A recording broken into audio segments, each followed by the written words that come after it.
The soft morning light filtered through the lace curtains, casting delicate shadows across Emma's bedroom. Her wedding dress hung pristine and white, a symbol of hope and new beginnings. But something was wrong. Max, her loyal golden retriever of 12 years, sat squarely in the doorway, his usually gentle eyes now fixed with an unusual intensity that stopped her in her tracks. Emma had known Max since she was 10 years old, longer than most of her human relationships. He wasn't just a pet, he was her confidant, her protector, her most trusted friend. Through her parents' messy divorce, through her teenage heartbreaks, through college struggles and career challenges, Max had been the one constant in her life. His warm brown eyes had seen her at her best and worst, and today was supposed to be her best day yet. Her wedding to Michael was meant to be perfect.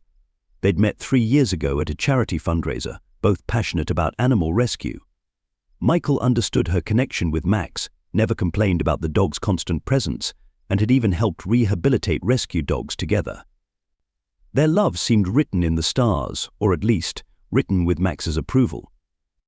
But now, on this critical morning, Max was blocking her path with a deliberate stillness that felt uncharacteristic and unsettling. The Richards family wasn't known for smooth transitions. Emma's parents had divorced when she was young, splitting their assets and their daughter with a clinical precision that left emotional scars. Her mother, Sarah, a high-powered attorney, had always valued achievement over emotional connection. Her father, Robert, a passionate veterinarian, had been more present but often overwhelmed by professional commitments. Max had been a gift from her father during one of the most turbulent periods of her childhood, a peace offering after a particularly brutal custody battle. While her parents argued about visitation schedules and financial settlements, Max had been her sanctuary. He listened without judgment, provided comfort without condition, and had been the only consistent love in her fractured childhood. Now, on her wedding day, with makeup artists waiting, photographers ready, and hundreds of guests anticipating her walk down the aisle, Max seemed determined to communicate something urgent. His body language was tense, his gaze unwavering.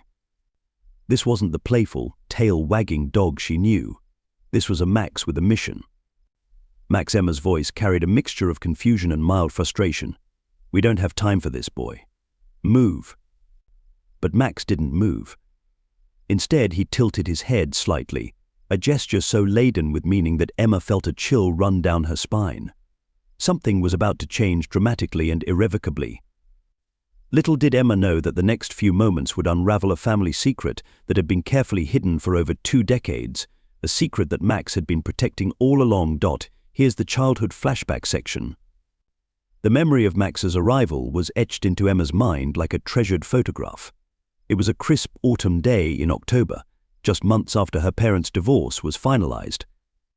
Her father, Robert, pulled up to their mother's suburban home in his weathered veterinary clinic van, a small golden retriever puppy nestled in a blanket on the passenger seat. "I thought you might need a friend," Robert had said, his voice soft and apologetic. Emma was 10 then, caught in the emotional crossfire of her parents' separation, her world fragmented and uncertain. Max was barely 8 weeks old, a bundle of golden fur with oversized paws and eyes that seemed to hold an ancient wisdom. From the moment he tumbled out of the van, wagging his tail and looking up at Emma, something changed.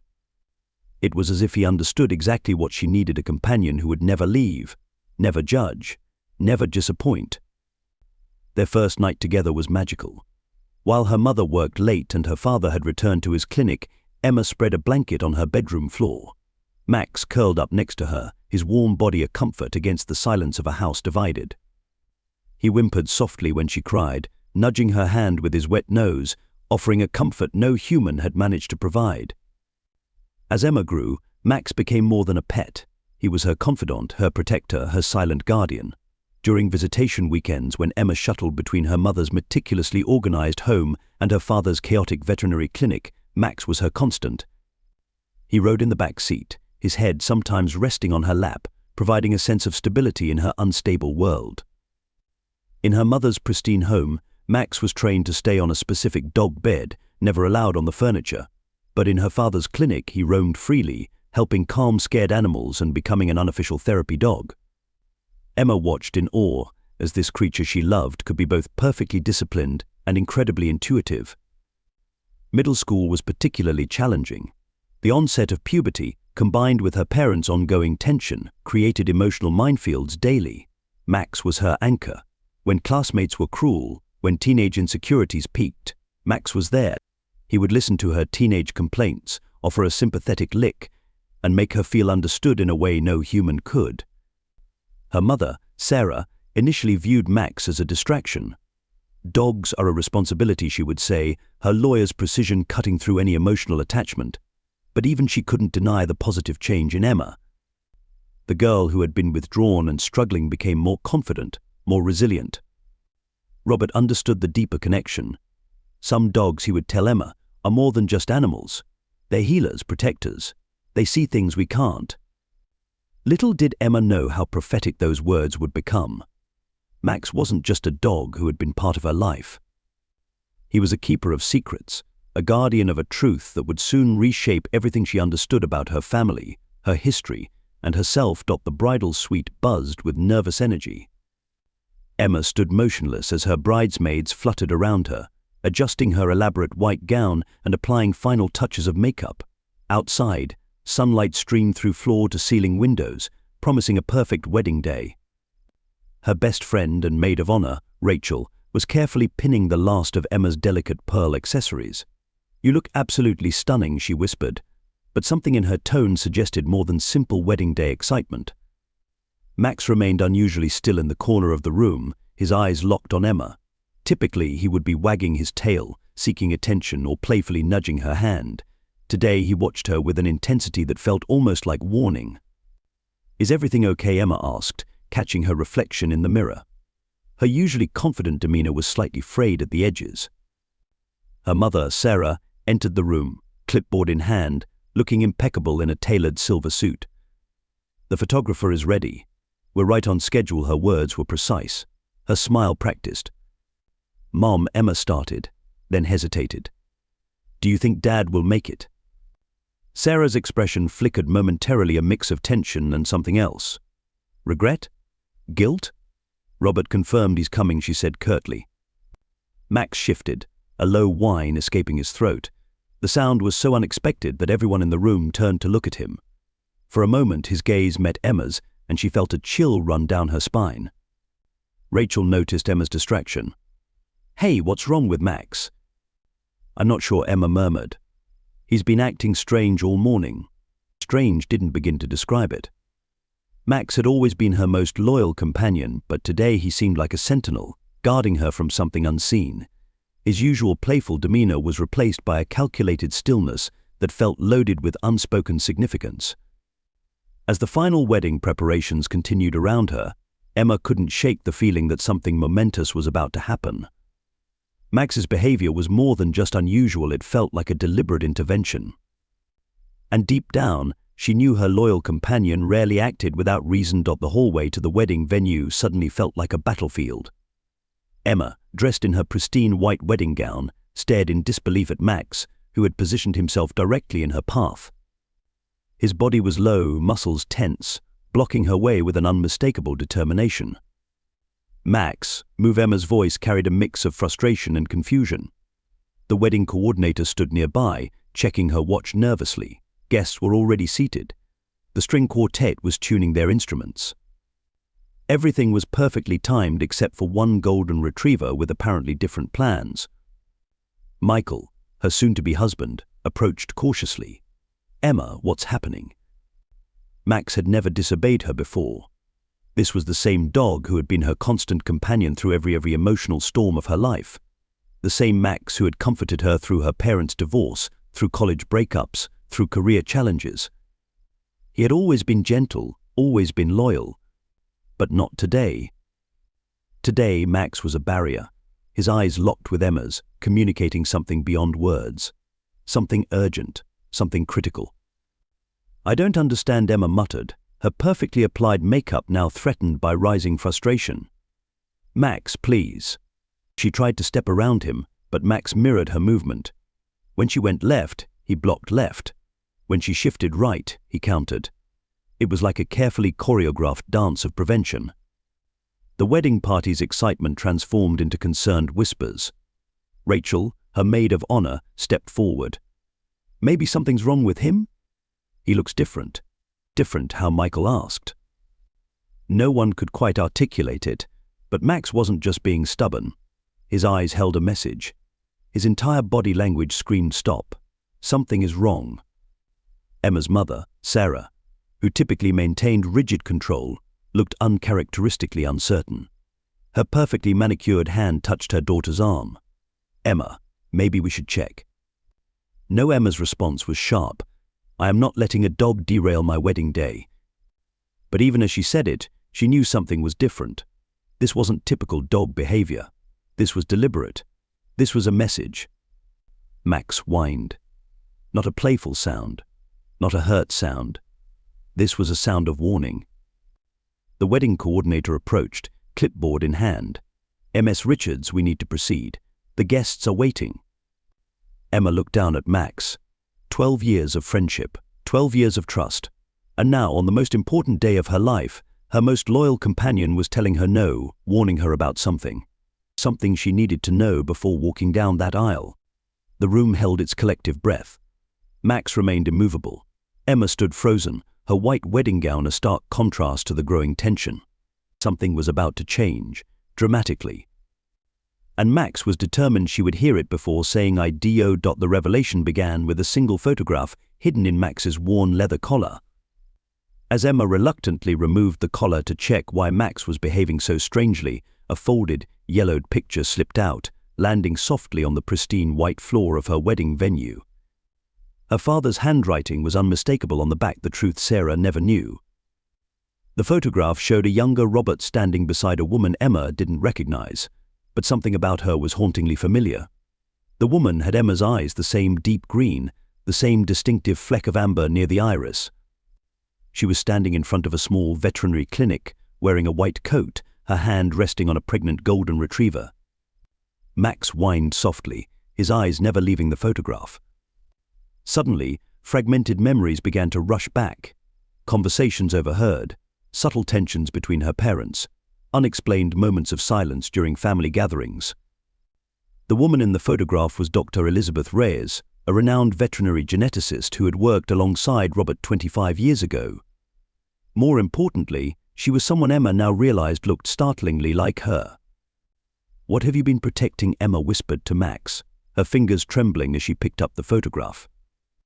Max's response was a gentle nudge against her hand, a gesture that felt like both comfort and confirmation.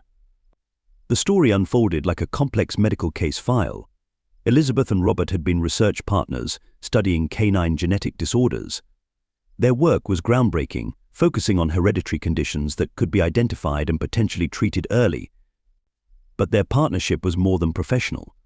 They shared a deep connection, a mutual passion for saving lives, both human and animal, and for a brief, intense period, they had shared something more: a genetic test. A pregnancy. A decision that would change everything. Elizabeth had discovered she carried a rare genetic marker for a progressive neurological condition, the same condition that had claimed her mother's life early. Knowing the risks of passing this genetic disorder to a child, she made an extraordinary decision. She asked Robert to help her create a genetic record, a way to ensure that if she couldn't be there for her child, someone would understand her medical history. Max, it turned out, was more than just a dog. He was a living medical record, carrying genetic markers and a hidden USB drive in his collar that contained Elizabeth's complete medical history. The USB drive would explain everything: her genetic background, her medical history, the potential risks she carried. "I wanted to protect you," Robert had told Elizabeth. "If something happens to me, Max will ensure our child knows the truth."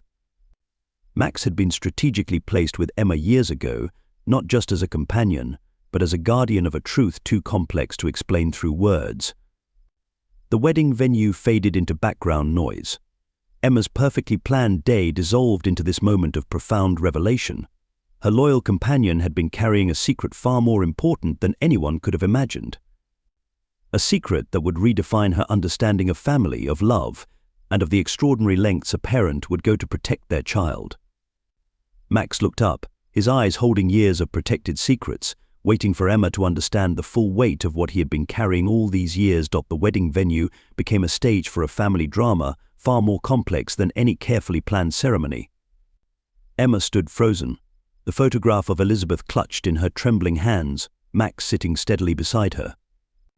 "Dad," she called, her voice cutting through the wedding day chaos. Robert approached, his face a canvas of conflicting emotions: fear, love, and an unbearable weight of long-kept secrets. "I know," Emma said simply. "About Elizabeth. About everything." The room hushed. Michael stood nearby, a silent, supportive presence. Sarah, Emma's mother, looked suddenly small and vulnerable, a stark contrast to her usual formidable demeanor. "She was more than a research partner," Emma stated, her voice steady. "She was my biological mother." Robert's shoulders sagged. The years of carefully constructed protection, of silent guardianship, collapsed in that moment.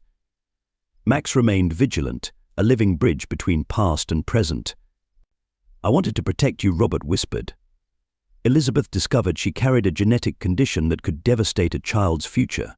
She chose the most selfless path possible." Elizabeth's story unfolded like a medical thriller. A brilliant geneticist who understood the profound implications of hereditary neurological disorders, she made an impossible choice. Rather than risk passing a potentially devastating genetic condition to a child, she orchestrated a plan with Robert. She would carry the pregnancy, ensure the child's health through rigorous genetic screening, and then create a pathway of protection. Max wasn't just a pet. He was a complex genetic record, a living medical archive designed to reveal critical information when the time was right. "The USB in his collar," Robert explained, "contains Elizabeth's complete medical history. Genetic markers, potential risk factors, everything a child would need to know about their genetic inheritance." Sarah, who had remained silent, finally spoke. "You've kept this secret for 25 years. Her voice carried a mixture of anger, hurt, and a strange admiration. She had always known Robert was different, more compassionate, more complex than their legal battles suggested. Emma looked at Max, understanding now why he had been so determined to stop her wedding. This wasn't just about revealing a secret. This was about ensuring she had complete information before making the most significant commitment of her life. "Why today?" Emma asked Max, her hand gently stroking his golden fur. Max's response was a soft whine, a nudge that seemed to say, "because you needed to know before making a lifelong promise." Michael stepped forward, taking Emma's hand. "Are you okay?" His love was unconditional, unshaken by this revelation. "I'm better than okay," Emma responded. "I'm understanding." The revelation wasn't just about biological parentage, it was about extraordinary love. Elizabeth's decision to prioritize her potential child's health over her own maternal desires. Robert's commitment to protecting that secret. Sarah's complex role in a family narrative far more nuanced than divorce papers suggested. Max had been the keeper of this story, a loyal guardian who carried medical records, genetic history, and a mother's profound love, waiting for the perfect moment to reveal everything. The wedding photographer captured an unexpected moment: Emma kneeling beside Max, their foreheads touching, a silent communication of understanding, love, and revelation. "Thank you," she whispered to Max, "for protecting me, for loving me." Max's tail wagged, a simple gesture that spoke volumes. He had completed his mission. He had ensured Emma would walk forward with complete understanding, complete information, and complete love. The wedding would happen. But now, it would happen with truth as its foundation. The wedding ceremony transformed into something more profound than a traditional celebration. Emma walked down the aisle with Max by her side, a symbolic gesture of transparency and healing. Her white dress now represented not just a new beginning with Michael, but a journey of understanding and acceptance. Robert sat in the front row, tears in his eyes, holding the USB drive that had been Max's secret companion for years. Sarah, beside him, held his hand, a gesture of unexpected solidarity born from shared love for their daughter. But during the vows, Emma's words carried a deeper meaning. "I promise to love completely, to understand deeply, and to protect fiercely," she said, her gaze shifting between Michael and Max. The dog sat perfectly still, a guardian who had just completed his most important mission. Michael's vows acknowledged the complexity of Emma's journey. "I love you not just for who you are," he said, "but for the incredible story that made you who you are." Max's tail wagged almost imperceptibly, a silent approval. The reception became a celebration of unexpected family. Elizabeth's medical history, now shared, became a testament to scientific brilliance and maternal love. Guests, who had arrived expecting a traditional wedding, now witnessed a profound narrative of genetic integrity, unconditional love, and extraordinary protection. Max remained close to Emma, no longer the protective barrier, but now a celebrated family member. He had been more than a pet, he was a living archive, a medical guardian, a bridge between past and present. As the first dance began, Emma knelt beside Max, whispering, "Thank you for waiting. Thank you for protecting me." Max's response was a gentle lick, a simple gesture that encapsulated years of silent guardianship. The wedding wasn't just a union between Emma and Michael. It was a reunion of a family fragmented by scientific complexity, reunited by love, truth, and an extraordinarily loyal dog. 6 months after the wedding, Emma's life had transformed. The genetic insights from Elizabeth's medical history became a powerful tool for proactive healthcare. She established a foundation dedicated to genetic research and early medical intervention, inspired by her biological mother's pioneering work. Max, now retired from his role as secret keeper, became the Foundation's unofficial mascot. His story, a testament to loyalty, protection, and unconditional love, inspired countless families to explore their genetic histories. Michael supported Emma's journey completely. Their marriage was built on a foundation of radical transparency, understanding that family is defined not by blood, but by love and commitment. Robert and Sarah, once divided by legal battles, found an unexpected reconciliation through their shared love for Emma. They collaborated on her foundation, bridging years of personal conflict. Elizabeth's legacy lived on not just through genetic research, but through a daughter who understood that true love means protecting those you care about, even when the protection comes in the most unexpected forms. As Emma looked at Max, now grey around the muzzle but still watchful, she realized some guardians come with 4 legs and a heart bigger than any human could comprehend. Her final reflection was simple sometimes. The most important stories are the ones waiting to be discovered, carried silently by those who love us most. Call to action: love deeply, protect fiercely, and always listen to those who can't speak. They might just be saving your life.